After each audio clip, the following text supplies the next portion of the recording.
Assalamu alaikum aziz ildeşler. Assalamu alaikum yaşlılar ve Aydın. Aleyküm selam. Salam vatandaşlar, yaşlılar. Salam aleyküm. Salamu alaikum illeşler. Yiğitler salam. Halmurad ağa, ağa da salam. Salamu aleyküm vatandaşlar, Saparağı, Kemine, Aydın'ın size de köp salam. Sağ oturan mısın hemen, vurunçuluk mu? Şükür dayı. Sağ olun. Sağ olun. Hava. Getip Yaşlılar- ediyen mikrofonun biraz demerek. Yok geliyor.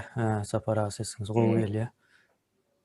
Yaşlılar indi en sonki biz vurucu meclis var arada ayttık yani giyin işleyin aydıldı bundan sonra hasam giyin işleyin aydars yavaş yeri geldikçe vurucu meclis neme de yönököy bir iş değil ön Türkmenistan'da bolmadık iş birinci gezek bolacak bolyan bir iş o yöne biz şu kurucu meclisten soňky boljak o Türkmenistanyň nemesine formasını ýa-da şu arada görüňe del onsoň 30 ýyl boýunça diktaturany näme zat aýakda tutdy diýen ýaly şuňaly iki mowzukly gideli bugünlükçe. Esasy bilinmeli zatlardan biri miken diýen. Indi täze Türkmenistan diýilende mesela täze Türkmenistan'da yani toprak üýtgän ok, başga bir ýere göçübem gidemiz ok. Yani şu öňkü toprakda, öňkü territoriýalarymız, halkam şol öňkü halk. Ýöne täze bolmaly. Sapara, bu nädip täze bolup bilýär? Düşünce täze bol. Deme şu diktaturan näme üçin şeýle uzak sürendi. O näme üçin emele gelendi. Düşünsek biz täze Türkmenistan gaty rahat düzer. Bu onun ikinci safar gaýtalanmady ýalagam ýöňüne böwet çäreler demediler. Ne ýanky soraňda diktaturan näme daýanýa diýenýärlik soraň berdi-de. Bu esasy nemesi anky Türkmen başy eýle beýle arkada eýle erwet zat diýe bolun ýöne bu esasy diregi nemesi bizim milli nemämizde ýaşyrmykan diýen düşünjelerimizde däp desturlarymyzda bu esasam şu Türkmen kümsükliği diýip bir deme bardyr. Buňa köp kişi öz Türkmen bolýan bolsa düşünmeli Türkmen kümsükliğini. Yani şol tabimet yok diýeniň sebäbi şu antonimi Türkmen kümsükliğidir. Bilip bilmediklerini bolup o da bir zahirlik bilen bile gelenne yani Türkmen kümsükliği. Bu öz başına bir ulu betbaçylykda. Ne şu wagt ne halk köpdädi düşünen ok, bilen ok, plan eden ok, gorkýa. Ýene bir topar bahanalar bardyr. Men şulan 99%-iň ýalandygyny bilýän-de. Ol bahana ýöne şuny şöküýmediň ýalňyşdygyny, şu üýtgemese bolmajagyny 99% türkmen düşünýär.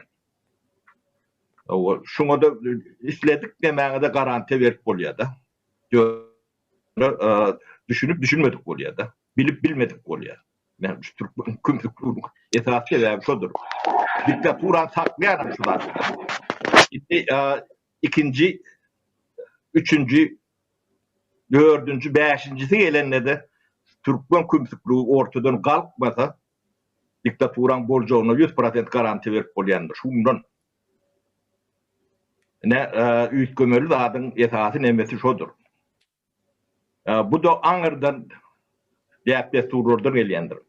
Türkmen kümsükliği bu çykan zat däl. Diktaturan oylap tapan adam däl.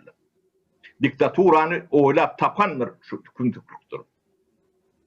Bolmasa bular ýalak 30 ýyllap şu zatlary düşünmen, düşünmedik olan olup getip görmek. Ene katın adam olmalılar. Şu zatlara düşünmedir. Ödüm bilerek bilmedik kolyalarda. Ödüm katı gen zattır. Bunu beylek soğuyan demeler vardır.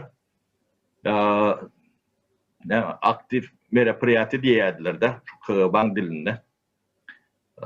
Üntü başka yerik soğumak. Yine şu oğurluk var da gurrun ediliyor da. Korrupsiya var da gurrun ediliyor. Ben size bir kısanak misal getirip vereyim.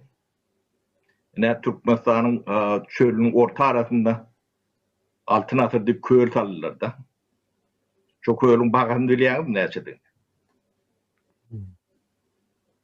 2 milyar 400 milyon bir daha değildir. Yok. Yok. 4-5 milyar olmalı yani. 4-5 belki de ondan kändir milyardı.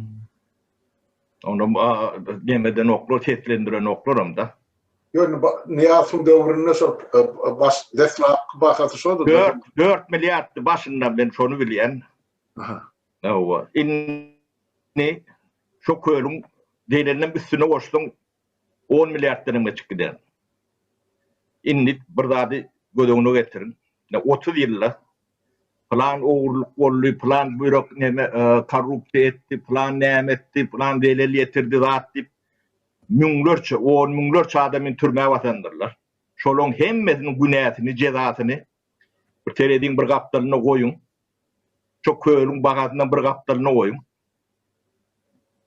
Ola 30 yıl, yine gelecekti 30 yıllaki oğurlayacak, oğurlar, yani bürokratla, korrupsiyasının adına üstüne koşun.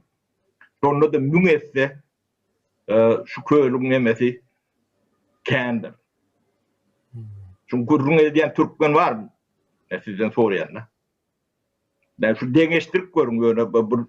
Yankı bula inge, bu da pürs. Ullokan. Yankı korrupsiya, eyleki beyleki diyen gat inge. Yani şu zaga yankı. Ben bir olun dinge birini bir misal dengeçtiriyenler. Olun yankı salan köşkleri ölü yankı yatırımları onu hata etmeden. Ol birinciinki deyip hata edeli. İkinciinkini alın. Yani şu olimpiyada çıkarılan çıktıcı. Onun şu Ayva'da köy yemesi var. Şu tayda yani ölü yatırım değil ya da. Onun beyleki nemelerin üstüne de koşmayalım da. Sebebi beyleki ölü yatırımların üstüne koştuğun yine de kesleneme diye de. Ne şu tuğman alın, serediğin bir kaptalına koyun. 30 yıl edilen cinayetlen, yetkilen nemelerinin edilen yardım kıyalak üstüne koyun. İnniki yine de 30 yılla edilecek oğurlukların üstüne koşun. Şunun müngler çetse. Şu diyen kendir. Bu da hakiki diyandır. Yani oğurluk demesi bir kaptalı oluyor. Bu yani iktisadi nemede. Çünkü yani ehli oğurlanıp bilecek. Öngde sondu. Ne bilem 30 yıllap ne yani korrupsiya yani yine orada oğurluk gözlep demet görse. O doğru onu gözlemeli demetmeli olun yönü esaslı adam görmeli. Bire yani pürs beylekim inge. Biz ingeni görüyorsan o gözümüzde yani pürs görünen nokta. Yani iki ana üç tane ağacın arasında tokoyu görüp bilem nokta. O tokoyu görüp göründü adam. Onun biz 20. asırda yaşapıyorsa bu da atları görmek yani dünyanın görmelidir. Dünyada şu at yani ilimin, bilimin yani patlan vaktinde en yaygınlaşan vakti. Şu patlaman kırasında kalsan yani ucunda kalsan şunu iyidinden sen hiç vakit yetmeyen ve sen elmdama geday ve kul olmaya mecbursun. Bu başka hiç nemesi yoktur alternatifi. Şu ilmi bilimi yaratmayan, döretmeyen toplum, millet olsun, halk olsun ya da devlet olsun garip ve geday olmalı mecburdur. Hmm. Bu tene daş döwrüniň halky bu da ýyllara marif uçup bören döwrüň adamlar bolýar-da töwereň. Sen şolaň ýöne hyzmatkär bolmaly diýäraň okda. Edaýenlerine de hyzmatkär 3 sagat işletesen 24 sagat işler. 18 sagat işler. Ýarym bagazyny. Ulum 12-nji sorty, ýöne ulum derler. Bunu diktator etdimi? Oň nemesi bar. Ýöne esasy nemeni saklap oturan şu Türkmen kümsüklidir. Onu bilmediklerini oluyorlar da. Şu adam ne sahne da şu ervettiğini şadıgan Irak var yani adamlar görüyor da. Oraya Türkmeni soğutsuz galli bulur hiç daha düşünen yok deyip bunu hafif yemeğe alma, yengre alma, düşünüp anlatını da geçeyen kendi yönü. Bunun düşünüşü başkaça. Bunu bir yerin hata etmeli. Başka bir yerin emesine başka bir diyenin temine olmalı, aydın olmalı, almra dağı olmalı, sonuğu olmalı, yine de şolur yanak olmalı. Solun canının, malının hatavına olmalı, mut olmalı, ertirem şular bağıtlı olmalı. Hani görülüp, yorulun aşağıda yatırıyorsun, düşünmeyen yatan o, düşünüp yatır. Ne Türkmen kümsükliği diyen adın nemesi şudur. Bu katı acil attır, o yöne bunu biri hakika adı bilen aytmalı. Ertir, teade devlet kuramızda da kümsüklik devam etse, 3. diktatör emmeler, 4. emmeler, 5. emmeler. Sebebi kümsükliği, şu kümsüklik diktatörü esası sütünür. Şunu oynap diktatör olup biliyor. Korkman arkayın diktatör olup bolýar da şu loryalyklyk käseti bar bolsa şu milletin. Başka da at bolmasy kıyındır. Yani şu düşünceleri biz özümüz bilen, özümüz yüzleşmesek biz meselelerimizi çözüp bilmeyiz. Korkyan kardeşlerimize azar veriyorlar. Yeni bir topar bahane vardır. 99% yalandır. Bir yerine demesi vardır, sana vatan aydına da vat yarar, temine de vat yarar. Neymiş buları vatanına da bular demedik, görüşüp bil, yerlerden olur görüşüp bilin. Yani görmüyorsa. Düşüncesi yok, soğudu yok, zat kendini. Yani şu kümsüklüğü vardır. Bu kümsüklük, bu kümsüklük soğudu vardır. Bunu kim veriyor? Onu devlet veriyendir belki de. Başkaları veriyendir. Şunu kullerle. Yönü vardır. Yani Türkmen nadan köp bilinmişliği de. Bu müllentide hiç bağıtlı durmuş, eşiretli durmuş, kurma mümkünçülüğü yoktur. Şunun için biz ilk olarak özümüz bilen yüzleşmelidir. Ağacıdır. Yani özünü yalan özlep diyorsun. Ben cemiyeti elimden mi diyelim sözler? Yani ben yanlış ben düşüneceğime şeylere. Sapar abi neme de şu yankı edilen zatlar edilmese täze Türkmenistan gurup bolýar, yani gurulýar. Yani täze Türkmenistan şu zatlarsız pikir etmeli. Yani nähillip aýtsam bunu? Yok, yani kurman demesi problemati yok. Kurman için bilimem var, ilimem var, bilgim var. Şirket yalayıp kurursun. Sen de yerli kadrın yok oldu, hakkına tutursun. Başından getirirsin, vaatlayınca, yetişiyençe. Yani şirket firma ne ile işleyen oldu. Türkmenistan'da ulokan ne bedel? Yok mu yani yine de orta parayı salan, bir pekinin bir köçetinden ular. kiçi olmadı. Onu teknologik Türkmenlerin emetiyalı maymun edip oluyor da 3-4 yılın içinde. Tanımarsın bu. Yönü cemiyetin içinde hep gelip görün. Yani tüketiciler var da patribitirliğe şorun ağını ütkömöldür. Düşüncesi ütkömöldür. Birinin hatamına bağlı bolup bolayan neler?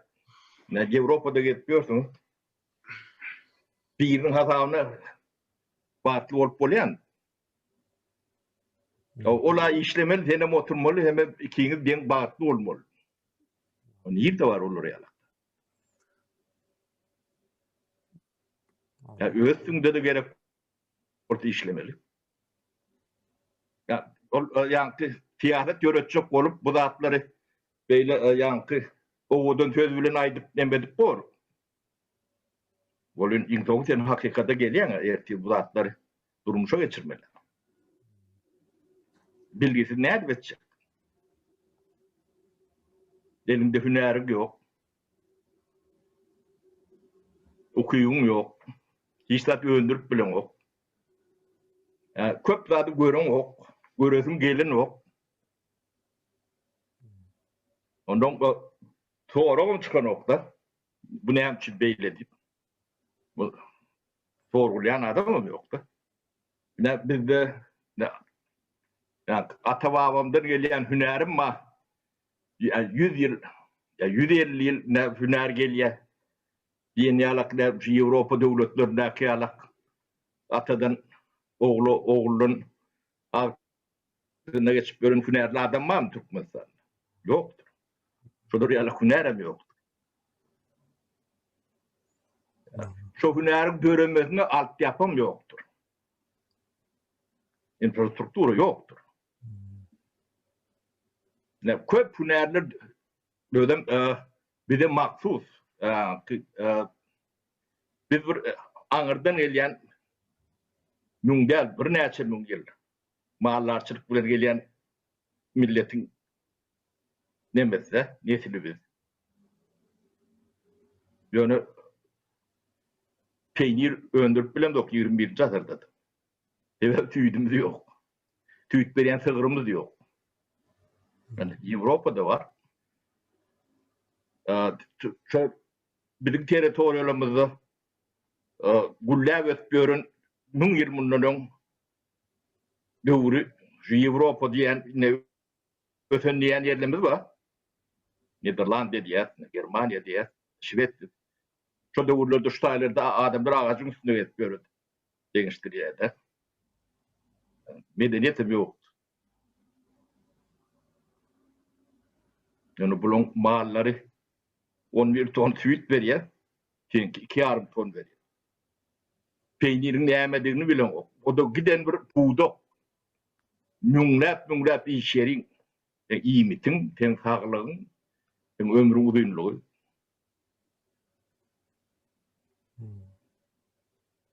Bizde bu zatları düşünen adam yok. Gen görmelidir. Yani düşünüp düşünmedik oluyorlar. Bilip bilmedik oluyorlar. Lider olup görenler hem var Sapara. Şu zatlar aytman. Halmurada siz ne mi diyeniz? Sapara iki soru birden cevap verdi. Sapara dinle o tinkellemde fikrayla. Doğrudan ama yani katı doğru Sapara. Hakikaten bizde neşular yani halk vardı. Ne bir cemiyette bir bolup geçen zatlar hem halk görüp oturuyordu. Şoň içine çorba çıkarýanym bar, bilýänim bar, belki bilmeýänim bardyr, o bolurdy ýaşap berip, o şäherde näme bolýanyny bilenek. Ýöne şunu görüp, bilip, görüp görmezlige salýan, bilip bilmezlige salýan adamlar ýöne diýen her adamyň da sataşypdy. Şolar ýaly adamlar bilen işleşmeli boldum bu parlamentinde de, şäherinde de, ýurdun içinde de, daşynda da gatykän boldy. Saparağı doğru aýtýar, bir çetini şol ýanky şu problemleri bolan adamlar bolmady. Ýöne şol çoň içinde kompetensiyam yok. Men ýöne şu zatlar barada aýdyrly sapara bilmedim 95-nji ýylyň ahyryndy. 96-njy ýylyň başyndy. Şol Niýazyň şol ýa-ni Garagum Kölni gurmak barada beýannamasy ýa nämesi şol proýektiň eglan edende şol ýurdun içine bir kısan alımdan hat geldi bile. Ben şonu kap berdim Azatlyk radioda. Şonu aýdylanda şol Garagum çölüne bizde süýjü suw emesi rezerwi ýaty, gory ýaty. Gelecekki nesiller üçin süýjü suw ýeriň astynda. Şu ýanky zeýsuwlaram gelip ýanky altyn köllýäniň üstünden basyp şu ýatan süýjü suw şorun çykyp biziň gelecekki nesillerimiziň içjek süýjü suwuny mahrum edýärdik bu uratdy. Şo gerekkel şu jenaýet diýip ýazdylar. Aýdyp berdik. Näme şo ýurdun içinde Azatlyk radiosyny dinleýän adam azmyýa gitmedi. Bar kim sesin çykdy, hiç kime gerekkel. Şoň ýaly ol bir abada meselesini nedi. Ol bir ýylda aňry baş bolany 4 aý diňe alarlyk deňiz başga wagt otat aýymy sokar ýaly o ýalady meýdan sow bir wagtda 3-4 tarapdan ýele usup bilýär. O abada da aýlyk ol Krasnovodski nefti gaýtadan işleýän zawodyň ähli zibili ýanky zäherlenen suwy berilýän aýlygy. Şu taýda gerekdäl şunu pul harçlama aslynda. Bular näme? Ogurluk etmek üçin. Dogry aýdýar sapara. Şu zatdan öwüdün dolmak üçin ýa şular gömüp täzeden şo ýerin öňkü şertine derejesine getirmek üçin ýene ikisi çykdy. Jetmeli gelecekki nesiller. Şu inne ýaljak ogurlugy bir-biriniň gözüne dürtýär. Ene biziň halkymyzyň ene kömçükligi şondan.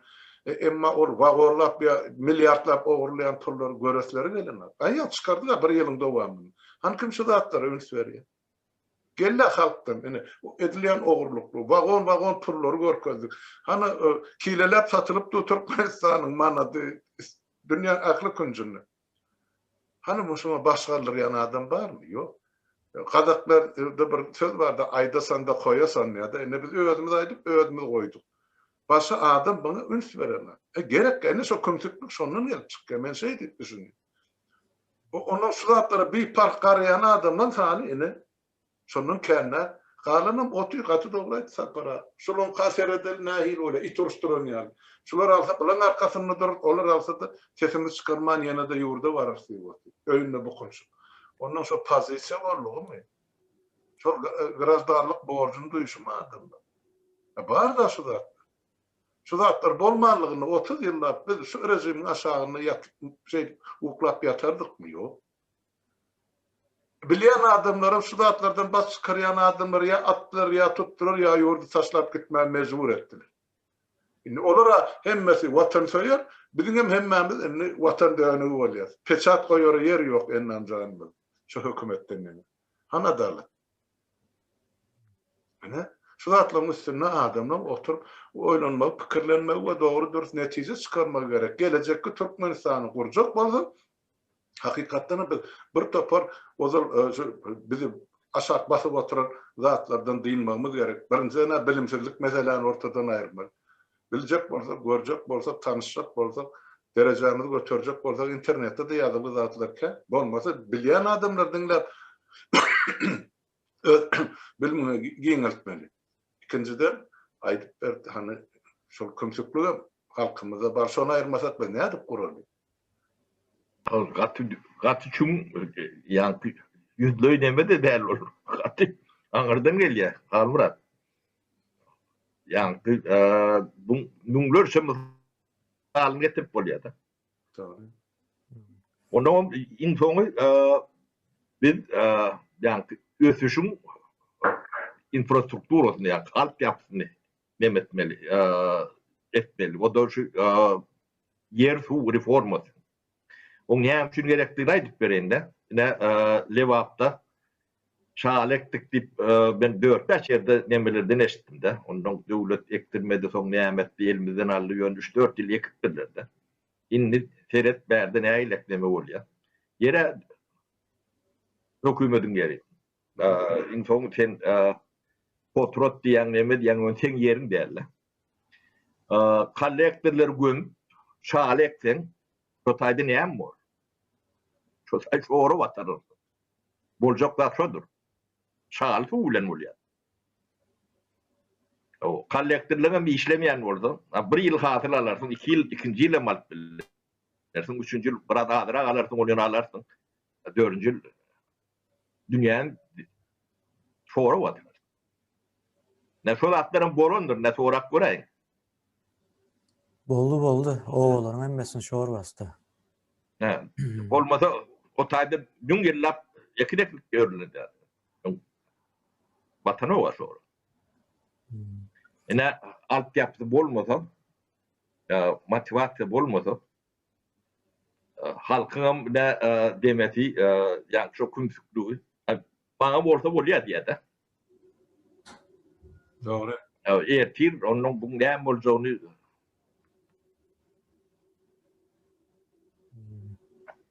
ana mutaldır. Bolmasa çärjildi, kän bir şor yok da değil şor. Yerlerini bilýär tabii. Sapara, so yerler täzeden rekultür dedip bolýarmy? Yani şoğurun ödemesi vardır, kategoriyaları vardır. Yani birinci, ikinci kategoriyasında düzedip bolýan, üçüncü nemeye geçersen biz vazburatla gidiyorlar.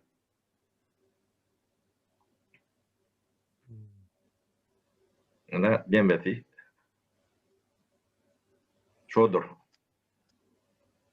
Ne nadanlığın, kümtüklüğün bedeli budur.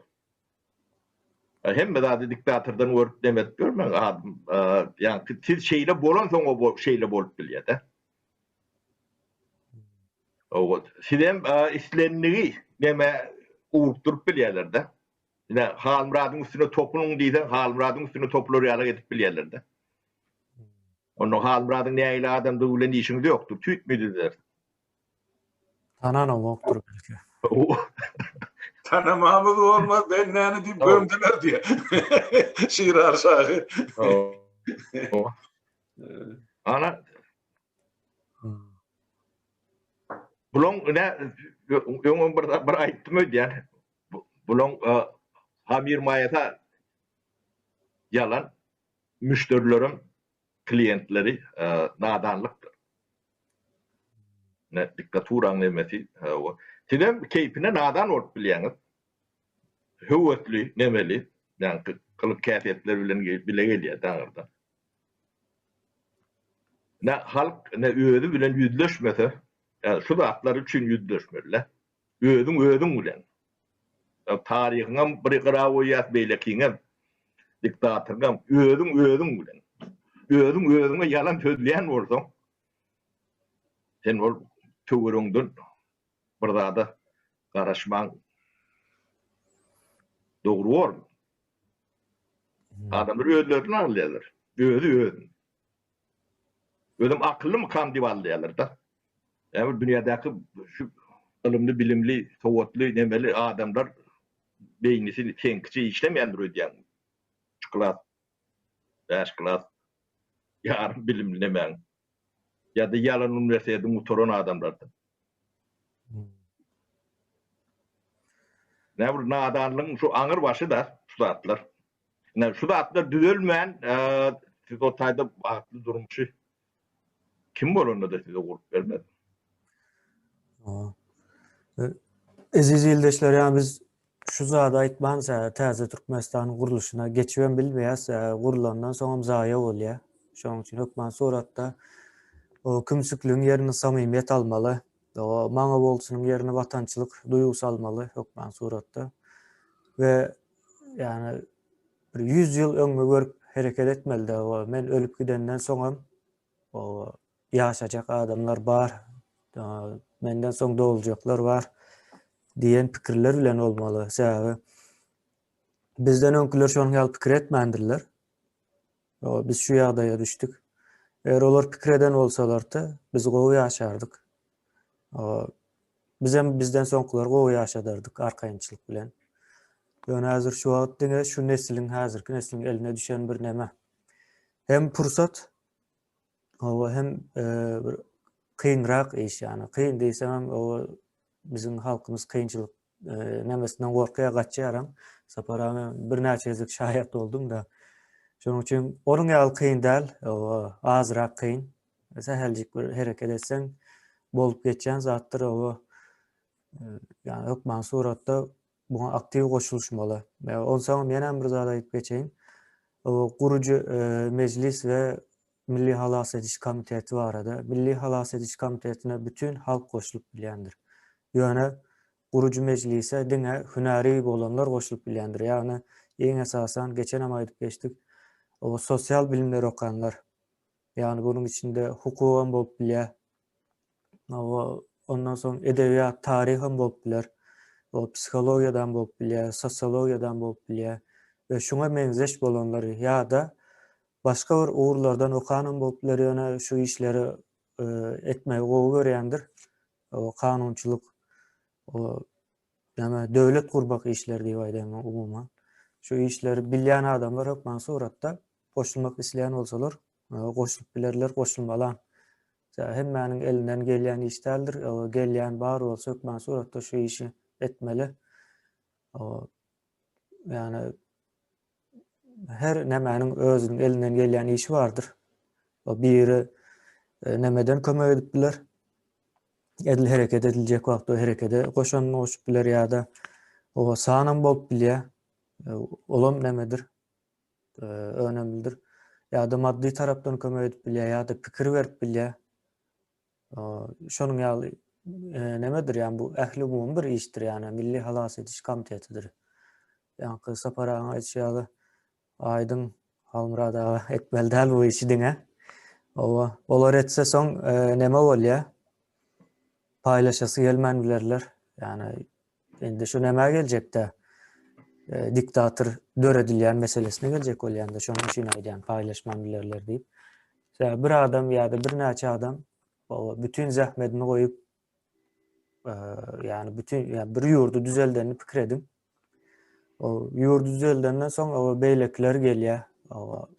Ön goşuluşman, ynanman ýa-da ynanmaýas diýip bahana eden bahanaçylar gelýär. Orun aljak bolýarlar bu gezek şermendeçilik bilen. Ondan soň Men halk pikirleýär. ondan soň bu saglykly bir döwlet guruluşy bolmaýar, ýani eziz-eldeşler, ýalňyş düşünmän. Bunyň ýaly bolmaly dälse, döwlet gurulan wagtynda hökman suratda o döwletde ýaşajak bolýan adamlaryň ählisi goşulmaly, ýani eýe çykmaly bu herekete. Yani herekete eýe çykan zok diýip aýdamak, ýani çykýan adamlar görünüm üçin ýöne nemelerem bardy şu ýöronyň aşagynda garaşyp terezeniň haýsy tarap agyr basarkan diýip duranlar hem bar. Bolsa o diktatura bolsa şoňa adam hyzmat eder diýenler hem bar. Ýok däl ýani ýöne o diktatura bolsa da hyzmat eder diýenlere gynançly habar berýän, bundan soň diktaturanyň ömrü bitýär, bütün dünýäde bitýär, diňe Türkmenistanda däl. Bütün dünýäde bitýär. Yani şu wagt daş töreňize seredin bolup geçen zatlar, yani diňe 300-400 dollar gazanmaktan ibaret däl, yani daş töreňizde bolup geçen zatlar. Yani dünýä gaty uly we 7 milyardyň üstünde adam bar, yani pikir edin, bu adamlar hem ýaşaýar, bu adamlar hem ýaşaýar. Yani hökman suratda yani daş törek, yani dünýäni neme almaly? Baz almaly diýip aýtjak da o söz aklyma gelen ok türkmençe. Referans almaly şu bütün dünýäni. Dünýäden aýrylyp gidip bolmaýar indi. Dünýä bir ýerine baglandy. Näde baglandy? Oturan ýerimiz ýene şu wagt her haýsymyz her tarapda, yani 4 adam 4 tarapda gürleşip durus. Bir ara gelip bildik. Edil şonuň ýaly bütün döwletler bir ara gelip bilýär. Yani maglumat aragatnaşyklary tiz. Çalt bolýar. Dünýäniň o bilimli adamlarynyň, yani ýarymdan köpüsi, ýarymdan köpüsi diýmeýin, 90% İngilizce bilýändir. Yani dil nemesem ansatlaşdy. Yani dünýä dili bar, dünýä standartlary bar indi. Şoňa görä aýak basmaly. Şonuň üçin o diktatura tarap agyr basýar diýenler eň soňunda gaty gynanarlar.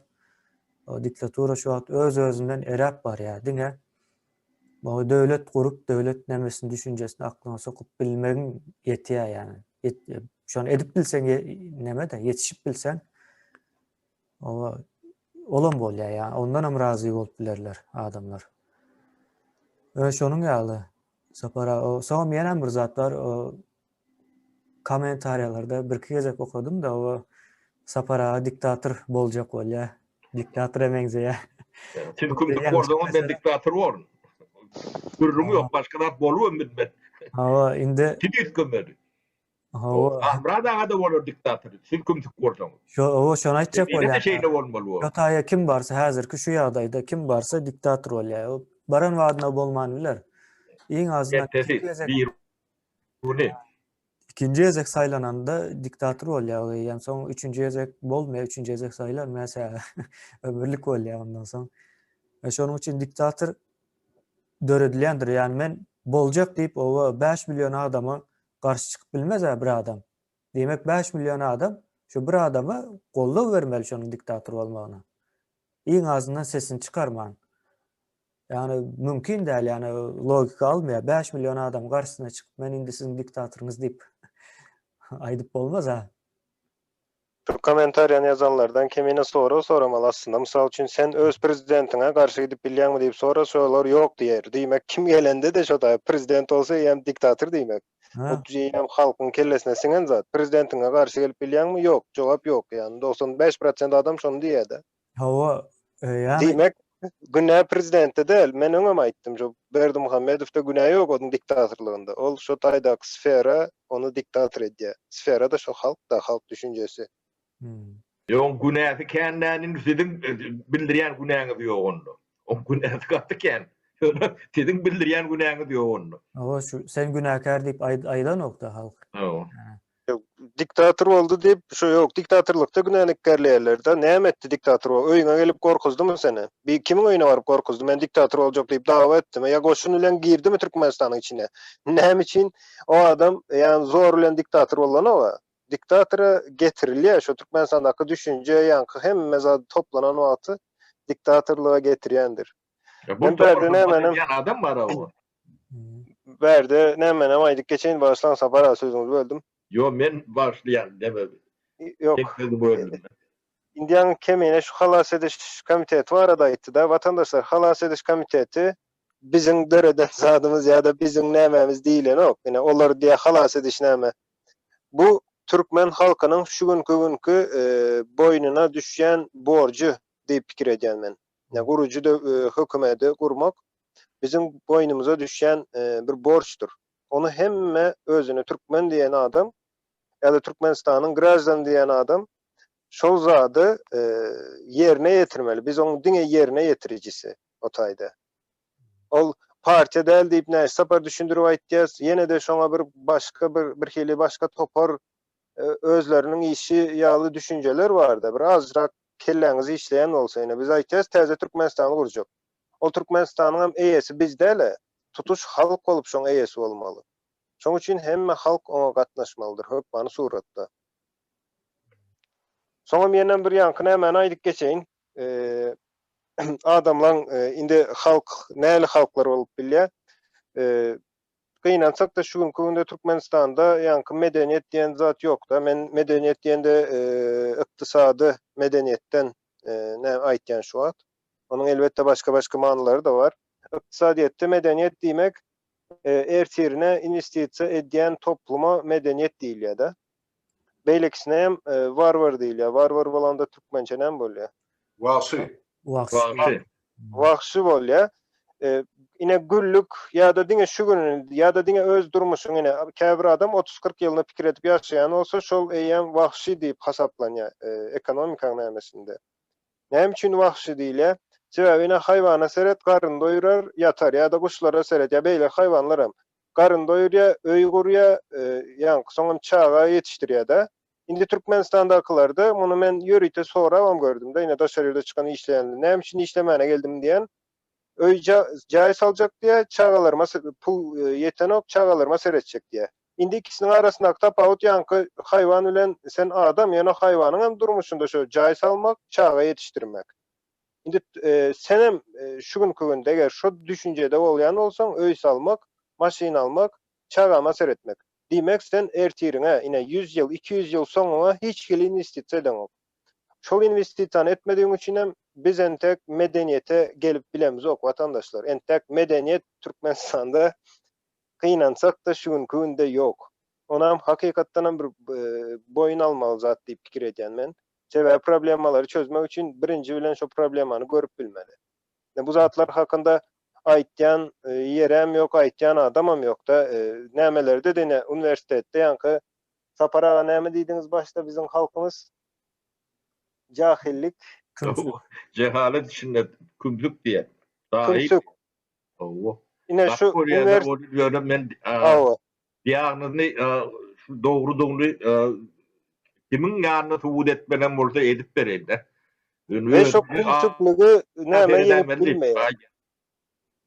Ve şu kümsüklüğü watandaşlar üniversitet ýeňip bilmeýär. Üniversitet size bilim berýär. Şu gün gynansak da dünýäde bolsa bir 10-15 üniversitet vardır. Hakykatdan ilim berýän üniversitetler. Ýöne beýlek üniversitetleriň hemmesi mine özüňiz barlak görüp bilersiňiz onu beýlek üniversitetleriň hemmesi size diňe bilim berýär. Bilim diýen zadym näme ýanky informasiýa onu internetden hem öğrenip bilýän. Ýöne üniversitet sen kümsüklüğüň aýrany gynansak da. Şu günkü bilim sistemasy dünýäň hemme 99%'inde bilim sistemasy diňe işçi yetiştirmek için kurulan bir sistemalar, olarda ulu reformalar geçirmeli. Käbir döwletler başladı, käbir döwlet başlanok. Türkmenistan hasam yetdi şu sistemany. Ýöne üniversitetine diplomy var diýilýän adamlaryň köpüsinde ýanky kümsüklügi özünde galy, onu aýryp bilen ok. Üniversiteden gynansak da şol sistemaň, bilim sistemasynyň dünýädäki şu wagt ona güýji ýeten ok.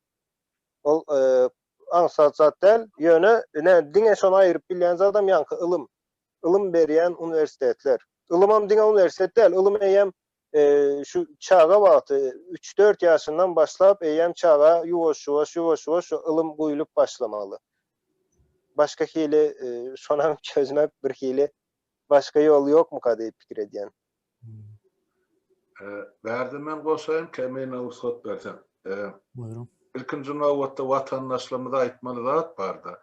Watandaşlar şu gepleşigimiz biziň göne efirde bolmaly. Oňa bolmadygynyň sebäbi hökümet arz edipdir. Indi kemine aýtmaşyn bir hepde 10 ýyllap biziň şu göne efirimiz boljak, şoň üçin ýazgyda bermeli bolýar. Gynansak häzir çeşeýli şoňa dogry düşünün. O biz siziň soraňyzdan giýen ýa gaçyp onu ýazgyda geçiremdak da şoň goýmak bolan akwen efire diýipdirler-de wagt möhlet goýupdyrlar. Şo möhlet gotarandan soň ýene de giýref gön efire. Ýöne berdi bilmeli zat ine hökümet şo bizden gorkunjyny arz edip bu kanalam yapmagy uğruna çykypdyr. Ol bir. İkinciden şol ýany kümsüklügi gurrun ýazdydy. Şo kümsüklügem ýene de bir zat bilen berki diýerler sapara ol öz şahsy bähwidi diňe şu diňe özüniň şahsy bähwidi maşgalatynyň şondan aňryk geçen hatda onuň bar bilýän düşünjesi goramarsy ol watan marada gurrun ýok ýagalaýsyn özleri o ýaşatyp bolmaly ýene de şoň gorkýan zady sapara bir zat boldy da men özüm şonu bana kızlar watan jaň edip aýtdy 90-njy ýylda SSR ýykylandan soňra mene ýam orsiýetde şu yankı yema bir Aşgabatyň institutları var, üniversitet diýip aýtmaýyn, ähli institutlar var. Şolun diplomlar peçat ediligi, hemmejik zady bar diňe, şol yemen adyny ýazaýmar, şu okuw torony. Şolary elleri çemedarly oba aýlap 3000 rublyny satypdyr. Haýsy institutyň gerek bar. Indi seredin şol döwrüň 20 ýaşly, 25 ýaşly ýigitleri indi şu gün 50-55 ýaşyndaky döwletiň edaralaryna, kärhanalarına so ýalyn diplom bilen işläp oturan adamlar. Olardan bir näme dip bolsa öňümçiligi talap etmeli ýa bir zat görkezijileri görmeli. Hiç zat ýok. Boş kelleler. O çölläki çopanam şonu satyn alyp aşgabada gelip $1000 para berip edara başlap bolup oturdy. Ine şeýdir, ine halkyň ilymy, bilimi ýere döküldi. Watandaşlar şo bolanda. Owa aýlap çemedan 3000 rublyny şo görsatypdyrlar. Attestatlar. Ine ondan biz nädip ondan bu halk bilen nädip biz täze döwleti urtup şonu gurup biler ýa içinäkileri bil baglap biler. bil baglayan esasen şu yurdun daşında bilim alan yetişen yaşlar we yurdun içindäki şu bilimi boýunça gyrıkladylan ya çetledilen, çetleşdirilen ya işledilmedik ya ine bir nesi yapılıp ine mecbur öýüne almaly boldy ya yurdu terk etmeli boldy. Ine şular bilen bir zat edilmese bizde ullokan şular ýalak bir galyn gatlarym ýok, şulara bil baglap barar ya. Şol ýokajyk zatlar şo bilen alyp çykmaly diýip men düşünýär. Ondan ýigitleňe maýdany gaty dogry şu taýda bir mesele halkymyzyň düşünmegi gerekdi, watandaşlar. Ben adamlar düşünen aktiv aydamak, şunun özünü bir gyz maşallah jaň etdi maňa. Men neýdi ýüzümde galan ejem kakama diýdi, olur diýdi, hökümete garşy çykjak adamlar därlikde gözüniň oğdanlar. Indi men şolary halas etmek üçin ýa-da şol aş durmuşyndan ýa şol diktaturadan halas etmek üçin men siziň işiňizde höwes bilen goşulşak, niýede men peýdan berjek bolsa, şo ýerde de meniň ilmimi, bilimimi, höwesimi, islegim ullanyň diýip meni maňa jaň edip aýtdy. Indi şolar ýaly watandaşlarymyzdan bar. Bunu görýän halk galmansan ol hemmece galmat alamaty däl. İçinde düşünüp şu öz enatasyny öz hereketi bilen halas etjegini de düşünýän adamlar, ýaşlarymyz bar. Ine şu Bar, elbette bar. ne şulan sany köpeler bolu, ine nesip bolsa ine gidip beten bir komanda bolsa. Onuň sen ýan kemini aýtdyň da ine Halmurat öyle aýdyn ikisini haykuş diýilmese diktator boldy. Biz iki däl, ine şo turan 4 adamyň şo komandaň içinde. Ýene de 14 adam bardaşymyzda baýdyk ýaly gelin gıýlamyz bar. Nädip biz hemmemiz diktator bolýar. Eger kursy bir bolsa bolmaz o. Arkaýyn bar. Ýok, kümdüklük bolsa ondan beter bolmagy mümkin. Şo zatlar ýok etmeli. Deme Halmurat köp zadyň demesi çözümi, sebäbini bilen soň çözüm golaýdy. Ine biz bilim yok, howat yok, kuner yok, dipen gurladık da. Hova yok, yönü motivasiya dip bir zat vardır. Ine yeri senki dip berersin, yani ata baba, yani nesiline çoluk çocuğunu hem bana yetiye Ne berer? ömürlük senki diýsen, ne şu taýda ýene 4-5 ýyllar birden ullokan yani tehazın kabloyları ýalak atlı tığır wagt görün, nemeler çıkar, o peynir edip görün, yani spesialitler çıkar, aňyr ýanynda şerap ýasap görün, yani Fransuzlar bilen ýarşyp görün, şerapçylar çıkar. Odan o hünärem nesilden nesile geçer. Ne iş yeri. Şolun sowady bolmasa da ne senki diýsen, ýa-ni nemelik bar da adamda şu benki diýen zat gowurýan eken, türkmenleri ýa milletimizi kän ýerde ýa-ni köp rolikler goýup ýörüýdi, barlap gördük da ýörüýdi näme ýa-ni analiz etmek üçin. Senki diýip onuň pulgadanary ýalak demäň emesseň adamlar bakym öwrenýärem, hünärem ediner. Onuň ýarşmaly bolsa ýarşarym sebäbi bazarda da sen kiýilim gerbet bolsa başlaşly edip bilen okda. Ne o zatlar ýa-ni ýokardan komanda bilen öwürmelärdir. Özü nemeder. Yani bizim käbir yerlerimiz var. Yani Şwitsariýa o ürün çıkaryan yerlerinden has gowudur. Ya da Fransiýa. Şonalaktır. Onun o İtalyan yani nemelerinde otlap görün tığırlan tüydünden bizim dağlamızda da ondan bu tüyden bolýar. Ondan bu peynirem ýasap bolýar. Ona öwrenirler neme derler. Yani yer su reforması şu zatlan alt yapısı bizim nemämiz üçün hasam neme sebäbi biz bir çarwa aňyrdan gelýän neme de biz drone ýasap görmän inne öwrenmeli. Bir daha fabrik industrial neme geçmedik bir millet. Bu adiyem yani informasyon teknolojiye geçilen döwürde bir emeni atlak geçmeli. Ötüşümden şol oraya tiz olmalı. Bizde industri gelmeyen biz elektron demek içine girdik de. Bu burasında aldık. Evet, internet sokon oklur, korkuyorlar. Sapar ağa gerek olsa atlağa mı geçeriz? Şuna delelini bulun uğurlap bilecek uğurlan nemelerinin katı kendir. Şuna da üns verem de tabii. Bu cenayetin yani adam öldüreninin halkın ehli pulunu uğurlanına mervettir. Şu an internet yapmak. Millet için. Evet, bilim şotaydı. Bilgi şotaydı. Ilim şotaydı. Hüner şotaydı. Sen o halkında ne edip yapıyorsun?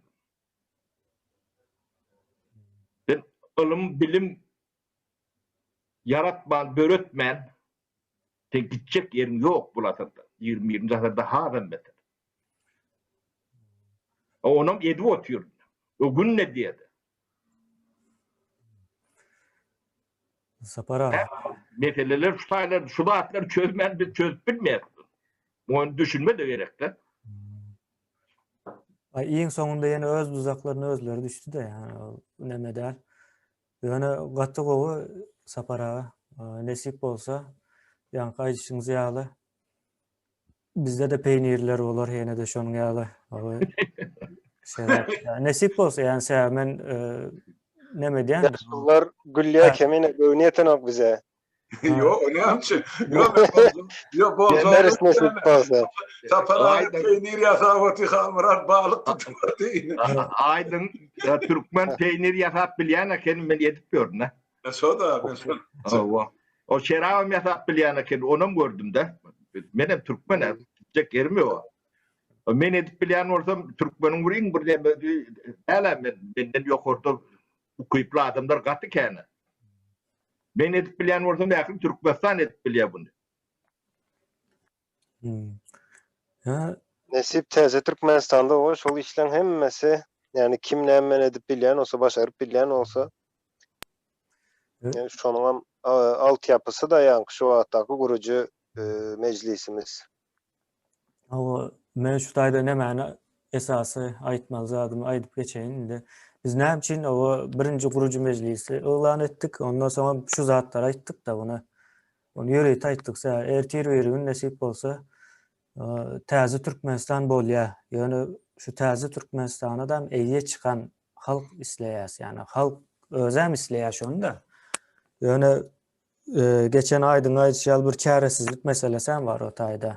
Şu ýorganyň aşagyndan çyksam haýsy tarapda bolaýyn ýa-da çykmankem o bir tarap kazansa şonuň tarapyna bolaýyn diýilen neme var. Ýöne o ýorganyň aşagynda çyksaňyz hem o çykman pikirlenseňiz hem indi bundan soň täze Türkmenistan gurulýar. Onun gidecek ýeri ýok.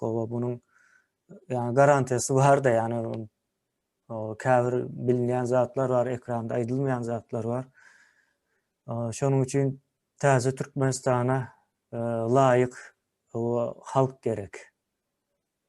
Yani benim aýtjak bolýanym şol, esasy berjek maglumatymyz hem şol, yani şu günkü programmada. Birinji guruju meclis, ondan soň guruju meclisiň dowamında çykjak täze Türkmenistana eýe çykjak adamlar gerekligini düşündürmek isledik. Ýaşullar şu taýda nemedeli, bugün giýjem boldy. Başka aýtjak zadyňyz bar bolsa, o aýdyp bilersiňiz ýöne nemede. Yo, bu unlukça yeter kemine ben. Uzyna bolmasyn. O yeterli hakikatdan menem ýa-da bu öň ýanyna öz hakypamda da çykyş etdim adymda bilen sonra jogap alışdyk.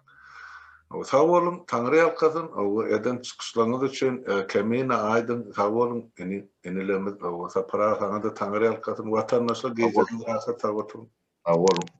Sağ olun sağlypda görşedin. Ondan soň men bir zat aýdaýyn.